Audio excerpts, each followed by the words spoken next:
Hebrews may have used the ram's horn to model the shape of the vortex because it was a sacred object in their tradition. Christians might have used the bell. It's also a vortex form. Maybe we have a horn of this form. Maybe this is, I mean, the Greeks seem to have used a double vortex in the form of an apple.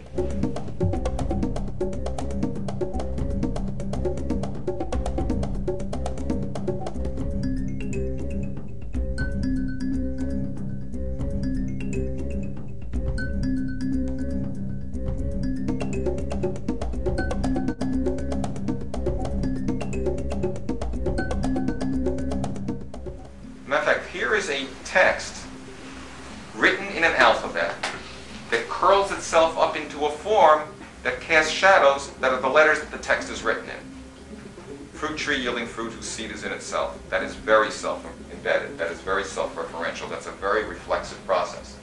It's creating its own letters in which it's written. Again, this is a key idea.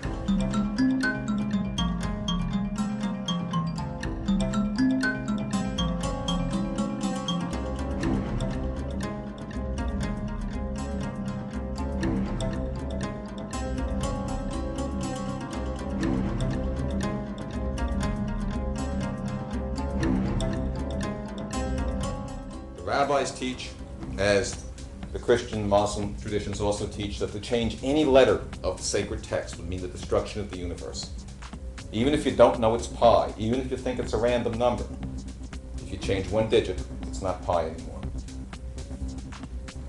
So in that sense, if this idea is true, then these scriptural texts that have been preserved for us by the vessels of our faiths, think of it, we've got rabbis and priests and ministers and imams, and they're teaching a religion for the people and carrying this DNA, this germ, these sacred texts around. Each in its different vessel. But they've done their job, even if they don't taste the water inside, because an acorn husk, the shell, doesn't taste of the germ, the kernel of the new oak tree. It only protects it. So people of faith, even if they don't get to step into the meditation, even if they do not get to be reborn in this ego-death type metaphor, still have provided something very valuable.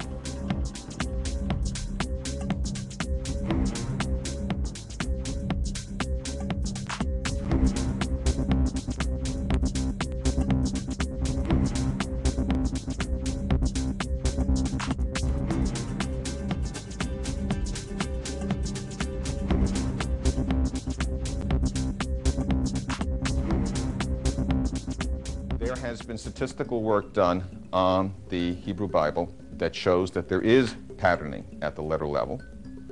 The people who did the work initially came to the conclusion that this proved that the text could only have been written by some divine source.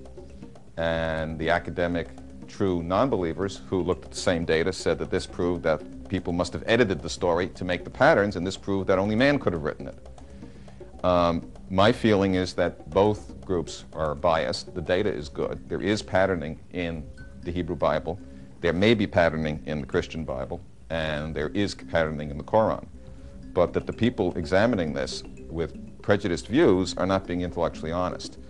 That this is neither a proof that God did it, nor is it a proof that man did it. Before you can say what it is, you have to figure out how it was done and understand, not just from the statistics, but from the process involved, where it came from. I think we are on to doing that with what we're doing here.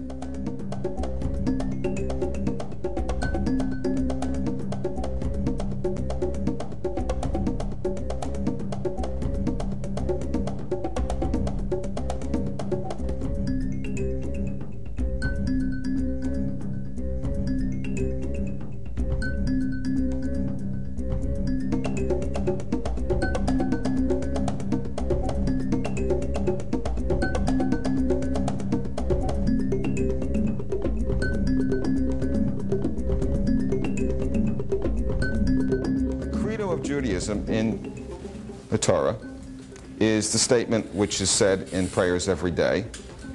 Hear, O Israel, the Lord, that's the four-letter name, our God, that's the five-letter name, the Lord is one.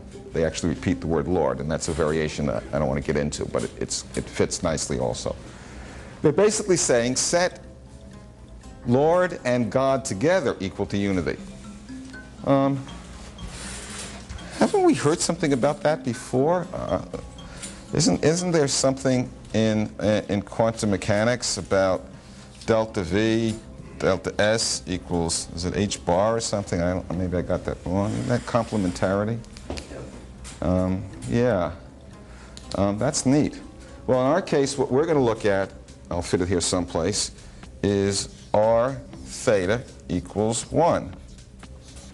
R being the 4-letter name, theta being the 5-letter name. Geometric metaphors for them. And that produces a curve, a spiral.